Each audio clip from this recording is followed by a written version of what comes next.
10월 10일 잠수부 민병기 씨가 바다에 들어간 것은 오전 11시 무렵이었다. 그는 여느 때와 마찬가지로 기저귀를 채취하기 위해 무거운 납벨트를 몸에 두르고 칠흑같이 어두운 바다 밑바닥까지 내려가 있었다. 그리고 민 씨가 지금도 악몽으로 떠올리는 그 일을 당한 것은 그가 세 번째 물일을 마치고 네 번째로 물에 들어간 지 약 15분이 지났을 때였다. 어느 순간 그의 몸 위로 뭔가 시커멓고 커다란 물체가 휙 다가오는 느낌이 왔다. 상어였다. 그것도 얼핏 보기에도 7m와 4m가 넘는 거대한 몸집을 가진 두 마리의 상어였다. 민 씨는 망토를 휘둘러 다가드는 상어를 밀어냈고 그렇게 죽음과도 같은 사투를 벌인 지 30분쯤 뒤 상어는 어디론가 사라졌다. 물 위로 올라온 민병기 씨는 상어 출현의 다급한 소식을 주위의 작업선들에 필사적으로 알리기 시작했다. 그러나 상어 출현의 경고가 모든 잠수부들에게 전달되기도 전에 상어의 또 다른 공격이 시작됐다. 이번에 공격 대상은 300여 미터 떨어진 곳에서 작업 중이던 이관석 씨. 그에게는 민병기 씨만큼 운이 따라주지 않았다.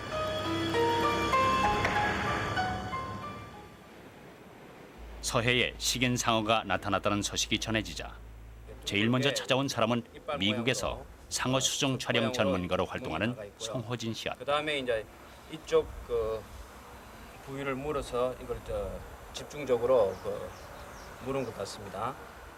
그가 이번 사고에 남다른 관심을 보이는 이유는 서해에 처음으로 식인 상어가 나타났던 1959년 이래 올해까지 6번에 걸쳐 일어난 사고가 모두 일정 해역에 집중돼 있다는 점 때문이다. 도대체 이 해역에 어떤 비밀이 있기에 그처럼 자주 식인 상어가 출몰하고 사고가 빈번하는가?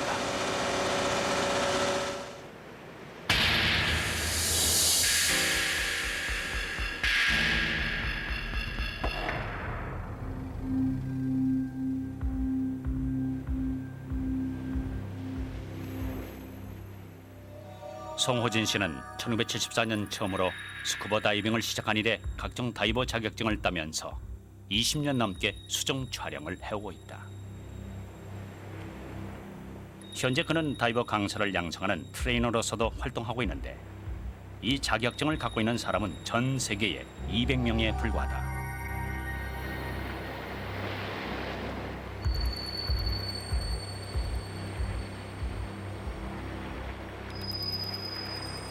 송호진 씨는 수많은 수중 생물 중에서 특히 상어에 많은 관심을 갖고 있다.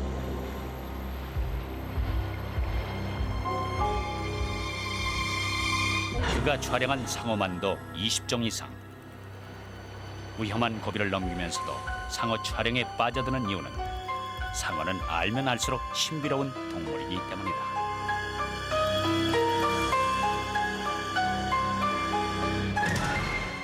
상어의 특징 중에서 가장 두드러진 것은 역시 이빨이다. 하나하나를 보면 마치 날카로운 톱니처럼 되어 있는 상어의 이빨은 그 생김새도 무시무시하지만 구조 자체가 신비롭다. 상어의 입안을 들여다보면 이빨이 한 줄이 아니라 최소 5줄 이상, 많게는 10줄까지도 나 있는 것이 보인다. 일생 수천 개의 이빨을 가는 상어도 있는데 맨 앞줄의 이가 빠지면 다음 줄의 이가 앞으로 나와서 언제나 날카로운 이빨을 갖게 된다.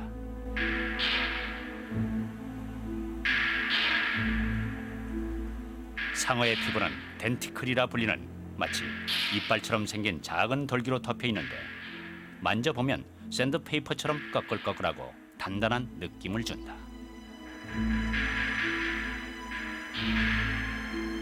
상어는 홍어나 가오리처럼 연골 어류에 속한다. 따라서 딱딱한 비늘과 가시로 뼈대를 이루는 일반 물고기와는 달리 몸이 마치 고무처럼 탄력이 있게 움직인다.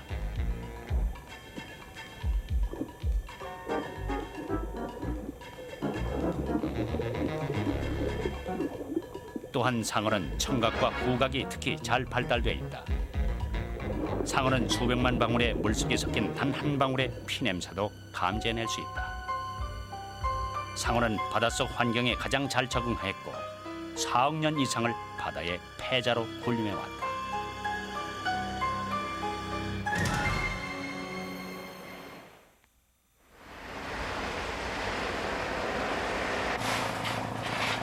지난 6월 11일 KBS 취재팀은 상어 촬영 전문가 송호진 씨와 함께 충남 서천군 홍원항에 도착했다.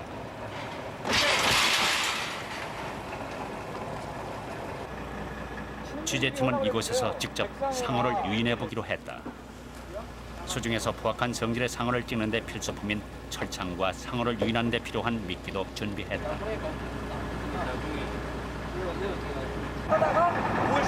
이번 탐사에는 해군 특수부대 출신으로 잠수 경력 10년인 노남진 씨와 개인 사업을 하면서 다이버 강사인 김광진 씨가 동참했다.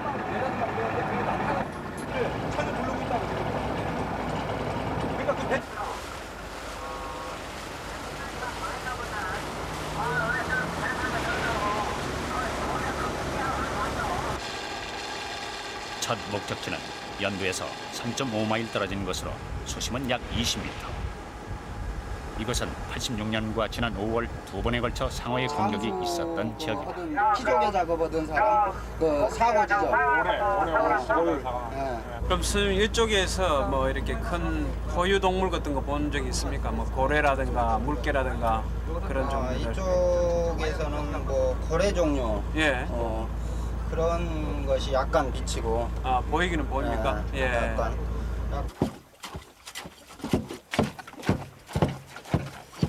상어를 유인하기 위해서는 우선 미끼를 잘 써야 한다.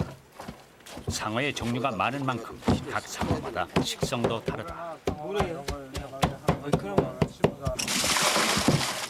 그러나 이번처럼 사람을 공격할 만큼 포악한 상어였다면 육식성 상어였을 것이고, 그런 상어들은 대부분 비린내가 많이 나는 생선, 예를 들면 정어리라든가 큰 멸치, 고등어 종류의 생선을 좋아한다는 게 오랫동안 상어를 찍어온 송호진 씨의 경험이다.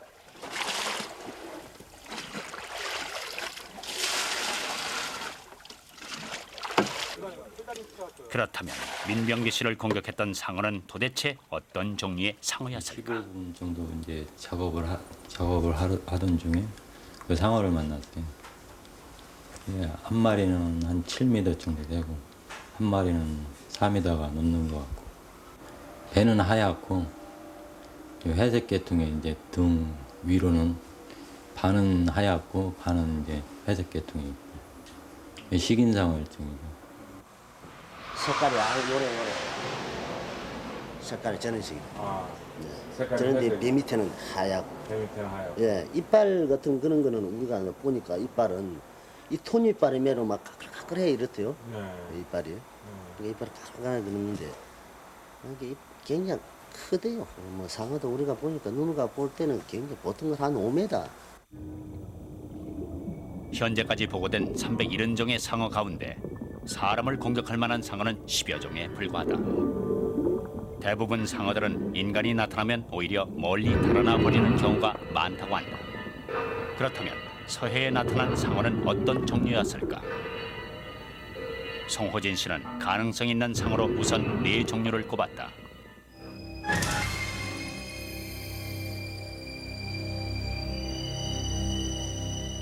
청상어는 다 자라면 최고 4m 정도까지 큰다. 주로 참치나 등 푸른 생선을 좋아하는데 때때로 죽었거나 죽어가는 고래 고기를 먹기도 한다고 한다.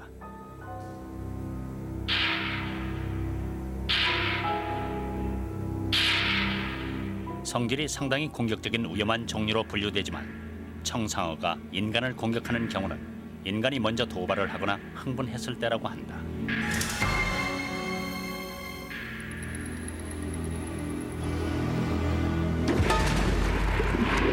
호랑이 상어의 외형 중 가장 특징적인 부분은 등에 마치 호랑이처럼 줄무늬가 있다는 점이다.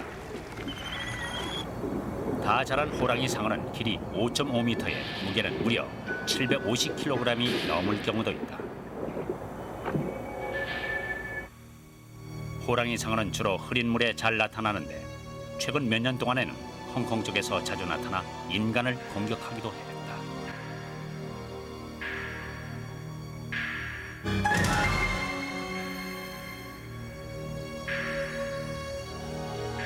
온대지방과 열대지방 연안에서 사는 귀상어는 머리 모양이 마치 망치처럼 생겼다 해서 망치상어라고도 불리는데 눈과 감각기관이 양쪽 머리 끝에 달려 있어서 먹이를 찾기가 쉽게 돼 있다. 대부분의 큰 상어들이 한두 마리씩 다니는 데 비해 귀상어는 수십 마리 혹은 수백 마리가 떼지어 다니는 습성이 있다.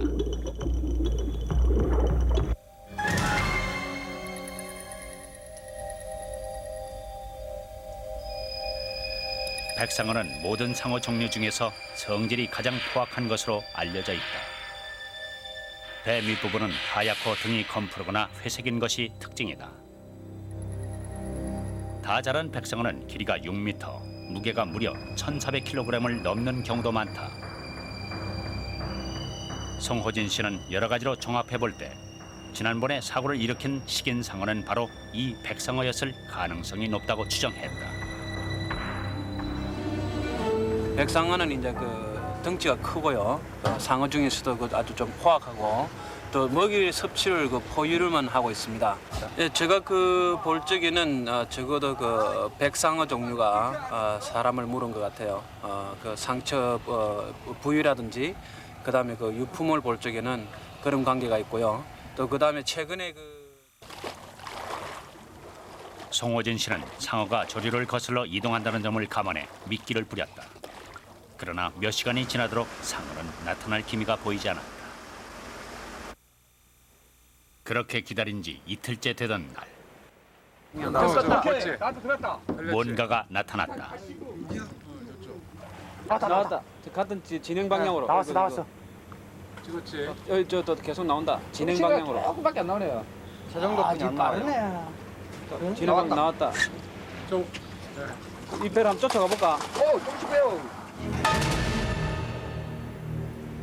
취재팀은 혹시 상어가 아닐까 잔뜩 기대를 했지만 배의 선장은 그것이 상어가 아니라 또 나왔다, 상캥이라고 알려줬다. 나왔다. 그에 의하면 상캥이는 상어도 고래도 아닌 커다란 동물일 맞다. 뿐이라는 것이다. 과연 상캥이의 정체는 무엇일까?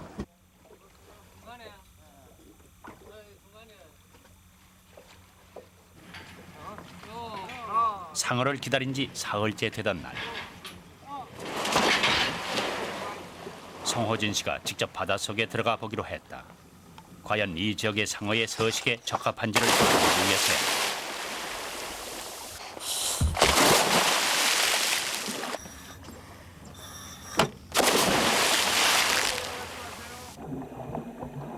노남진 씨와 김광진 씨는 상어가 나타났을 때를 대비해서 쇠막대기를 준비했다. 만약 백상어가 나타났을 경우 재빨리 철창 안으로 피신해야 한다. 무게 380kg짜리 이 철창은 스테인리스 스틸 재질로 제작됐다.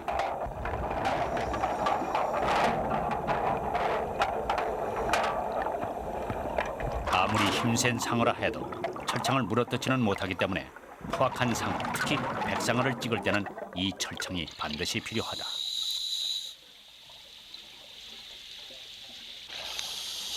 그러나 탁도가 심해 수심 10m 지점에서는 3m, 수심 20m 지점에서는 1m만 서로 떨어져 있어도 식별이 불가능했다. 바닥은 굴곡이 전혀 없는 거의 평지에 가까웠고 상어가 은신처로 삼을 만한 큰 바위나 수초가 없기 때문에 상어가 서식할 만한 환경이라고 보기에는 어려웠다. 수중에서 본 생물은 흰 배도라치와 불가사리, 개, 해파리 정도였는데 그나마도 많은 양이 서식하는 것 같지는 않았다. 게다가 조류가 상당히 센 편이어서 물고기들이 물살에 날릴 정도였다.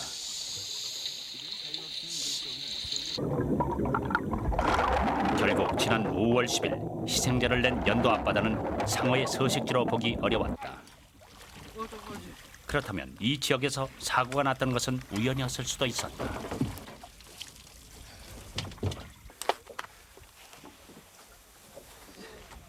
전부 다 모래바닥이에요. 모래바닥에 조금씩 그 조교에 죽은 거 좀 있고요. 그다음에 저희들이 촬영한 게 아주 작은 그 배도라치 정도인가? 네. 예, 작은 고기들이 조금 있는데 그런 거는 전혀 상어한테 그 호감을 주지 않고요. 그래서 제가 볼 적에는 상어들이 아마 그 수온을 따라서 또 다른 먹이를 따라서 이동하다가 아마 이 지역으로 근처 지나가는 것처럼 보이고 거의 그 상주하지는 않으리라고 생각됩니다.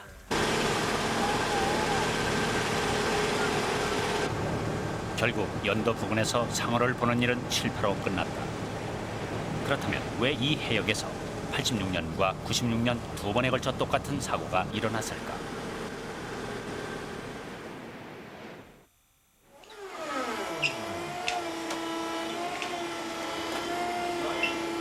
지난 6월 6일 군산 앞바다에서 상어 한 마리가 잡혔다.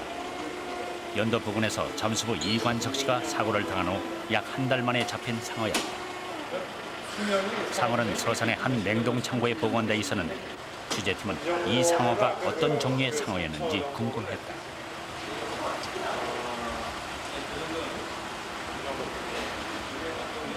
송호진 씨는 이 상어의 등이 짙은 회색이라는 점, 이빨이 삼각형으로 나 있다는 점 등으로 봐서 백상어임이 분명하다고 추정했다.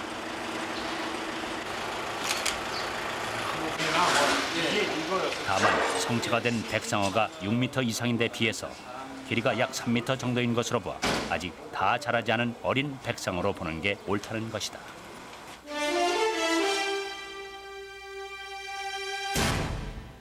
서해에 백상어가 서식하고 있다는 것은 분명한 사실이었다. 백상어는 95년에도 잡힌 바 있었고 올해만 해도 벌써 두 번에 걸쳐 잡혀왔다. 그렇다면 서해가 백상어의 고정적인 서식지일 수도 있다는 뜻일까?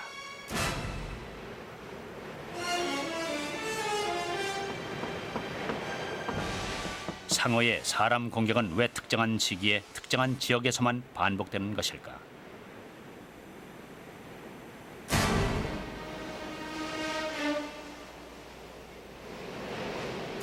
이 지역에는 어떤 비밀이 있는 것일까?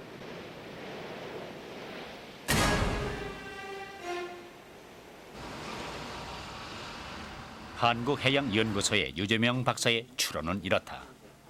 상어는 4월에서 6월이 되면 문제 태안반도 일대를 짝짓기 장소로 이용하는데 짝짓기에 들어선 상어는 신경이 날카로워져서 주변의 환경에 민감한 반응을 일으키게 된다. 그럴 때 바닷속에서 잠수부를 만나면 사람을 공격 대상으로 생각할 수도 있다는 것이다. 상어는 그 일반적으로 그 연골류에 속하는데요. 뭐 홍어나 가오리 종류와 그 비슷한 생태를 갖고 있습니다.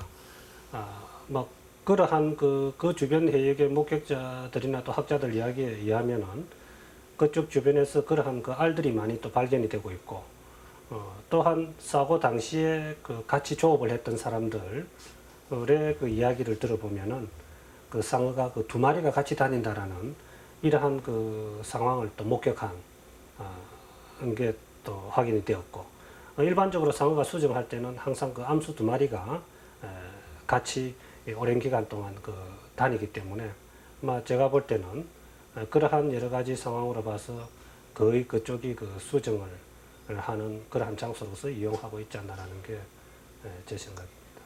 뭐 이건 그 실제로 이 시기에 대천 앞바다 일대에서는 상어와 같이 연골 동물인 홍어나 가오리류의 알 외에도 아열대 섬 어류의 수정란이 많이 발견된다는 것이다.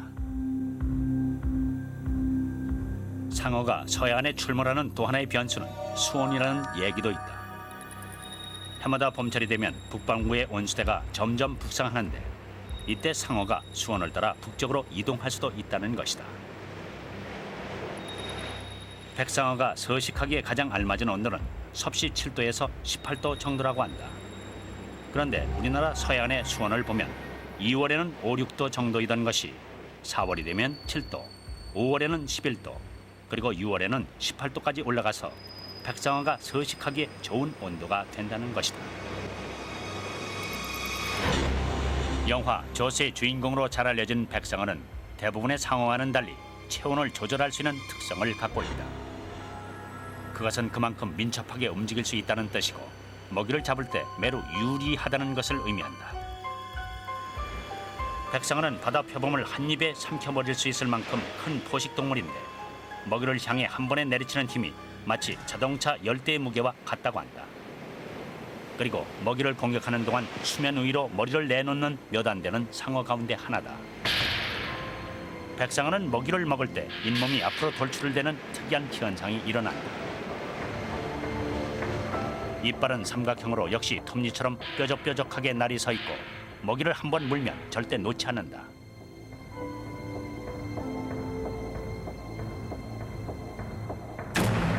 그리고 먹이를 공격할 때는 눈동자가 뒤로 돌아가 하얀 부분만 보이는데 이것은 먹이가 저항할 때 눈을 찔리지 않도록 스스로 보호하기 위해서다.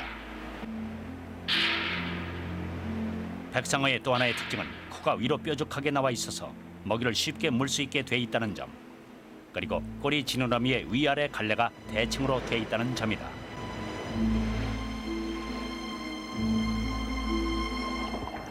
백상어는 포악한 것으로 알려져 있지만 사실은 멸종 위기에 처해 있어 비교적 상어의 출몰이 많은 호주에서도 보호종으로 분류하고 있다.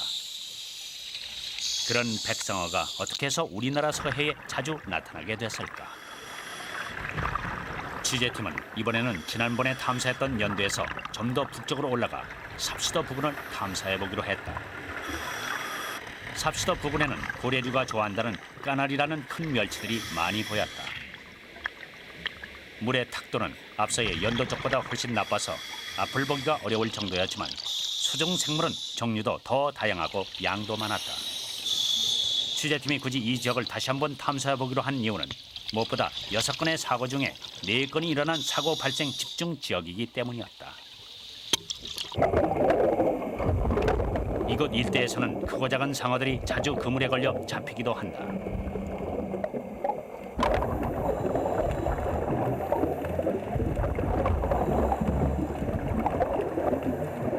통발에 걸린 상어는 등에 둥근 줄무늬가 있는 까치상어였다. 까치상어는 주로 횟감으로 팔린다고 하는데 이 일대에서는 심심찮게 잡힌다는 것이다.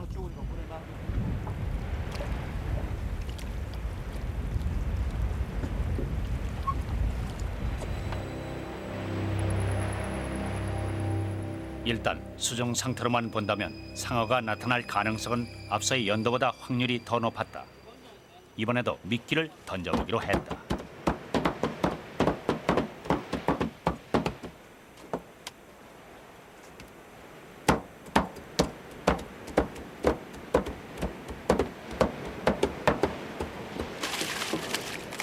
이번에는 생선 피에 돼지 피를 더 섞어보기로 했다.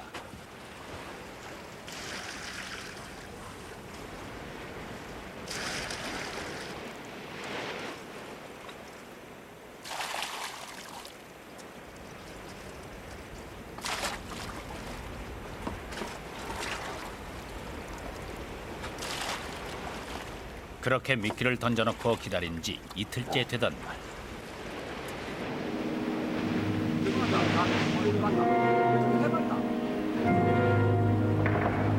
지난번에 보았던 그 상캥이란 것이 또 나타났다.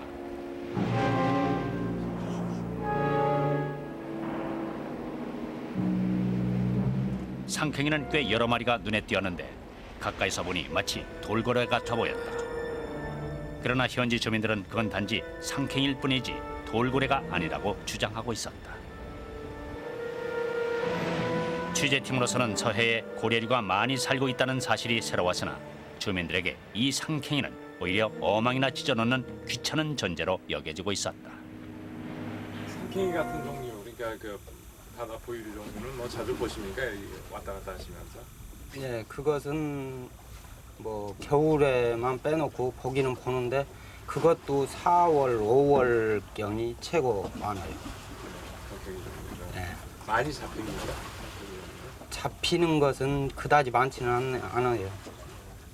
소량 이 안강망에 하나씩 드는 거 그것뿐이지 뭐 그거 이 잡으러 댕기는 어선은 없고요. 미끼를 던져놓고 바다에 나가 있었던 닷새 동안 취재팀은 상캥이를 몇 번 더 봤을 뿐 결국 상어는 나타나지 않았다.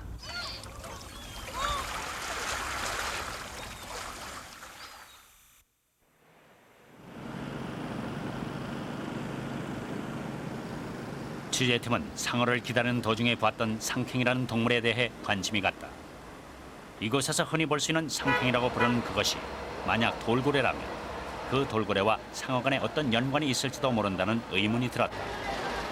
태안반도 일대에서 잡은 수산물은 일단 대천항에 집결된다.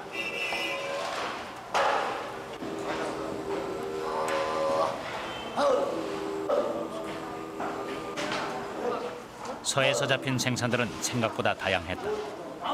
송호진 씨는 그가 캘리포니아에서 본 어종의 거의 대부분이 이곳에도 있다는 사실을 보고 다소 놀라고 있었다. 죽은 바다로만 여겨지던 서해가 아직은 그 생명력을 지니고 있다는 얘기다. 심해에서만 산다는 개복치가 잡힌 것도 신기한 일이었다.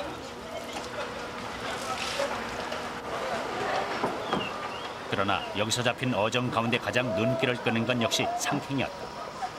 현지인들이 상팽이, 산팽이, 산팽이, 살팽이 등으로 부르고 있는 이 동물의 정확한 학명을 알기 위해서 그동안 여기저기 수소문을 해봤지만 애석하게도 학계에서조차 정식 이름은 확보돼 있지 않았다. 송호진 씨가 알아낸 바에 의하면 이 돌고래는 외국에서는 지는 의미가 없는 돌고래로 불려지고 있었다. 주요 서식지는 서해와 중국 양자강, 흐린 물을 좋아하는 특이한 습성을 가지고 있었다. 아니 이게 저 돌고래 종류라는 건 뭘로 알 수 있습니까? 숨 쉬는 구멍이 있고 네. 그다음에 꼬리가 이 수평으로 돼 있고요. 네. 상어는 이게 수직으로 돼 있습니다. 이 반대로. 근데 이게 수평으로 돼 다른 물고기 있고. 종류하고도 어떻게 달라요? 일단은 이제 그 배꼽도 있고 생식기도 있고 그다음에 이제 핀 앞 지느러미가 이제 상어처럼 그래 돼 있지 않습니까? 다른 거는 이제 물고기 지느러미처럼 돼 있는데 이거는 이제 한 통으로 돼 있고요. 어떤 게 배꼽인가요? 이쪽으로 이제 배꼽하고 그 생식기하고 아, 그게 이제 포유동물이라는. 예예. 예. 그다음에 제일 결정적인 것은 이제 숨구멍. 숨구멍이 있고. 이 지역에 상어가 자주 나타나는 것은 포유동물을 좋아하는 상어가 이 돌고래를 먹기 위해서가 아닐까. 현지 어민들의 얘기는 이러한 추측을 뒷받침하고 있었다. 그 상쾌라 그러면 그게 뭐 우리가 또 돌고래 비슷해 그리 닮았대요. 그러니까 그게 많이 있으면은 그게 항상 이 미리치를 쫓아다니거든요. 그 상쾌가. 그러면 그게 있으면은 그 상어가 그거하고 같이 논다고 그런 이야기를 내가 들었어요. 요 중년에 내가 들었어요. 그런 게 뭐 배 사람들이 그러는데 그 저 까나리 요 잡으러 다니는 배 그 사람들이 그러는데 낭장에도 상쾌히 그 통가리가 막 들고 이러는 거 보니까 바다에 많이 상어가 많이 있지 않느냐 그런 것이야. 그 전에는 뭐 통가리 같은 그런 거 들지도 않고 뭐 그냥 온 게 하나씩 들고 뭐 이런 모습이 있었는데 지금은 아마 그런 모습이 많이 있다고 그래. 내가 뭐 보진